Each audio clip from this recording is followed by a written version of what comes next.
திருப்பாவை 16வது பாசுரம்.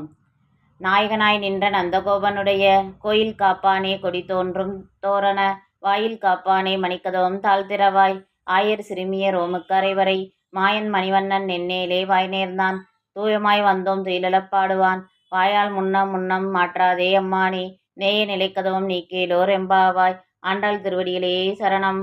பொருள்: எங்கள் அனைவருக்கும் நாயகனாக உள்ள நந்தகோபனின் திருமாளிகை வாயில் காப்பானே, கொடிகள் கட்டப்பட்டு அழகாக விளங்கும் தோரண வாயிலை காப்பவனே, அழகிய மணிகள் கட்டப்பட்டு விளங்கும் கதவின் தாளினை நீக்கி நாங்கள் அனைவரும் உள்ளே புகுவதற்கு வழிவிடுவாயாக.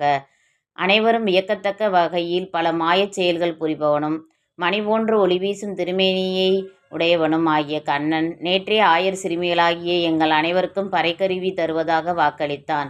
நாங்கள் அனைவரும் தூய்மையான உள்ளத்துடன் கண்ணனுக்கு திருப்பள்ளி எழுச்சி பாடி அவனை எழுப்பி அவனிடமிருந்து பறை இசை கருவி பெறுவதற்காக இங்கே வந்துள்ளோம். உன்னை வணங்கி கேட்கின்றோம். எங்களது கோரிக்கையினை மறுக்கும் வகையில் உனது வாயால் மாற்றுமொழி ஏதும் பேசாமல் வாயில் கதவினை அன்புடன் பிணைத்திருக்கும் தாளினை நீக்கி நாங்கள் உள்ளே செல்வதற்கு உதவுவாயாக. ஆண்டாள் திருவடிகளே சரணம்.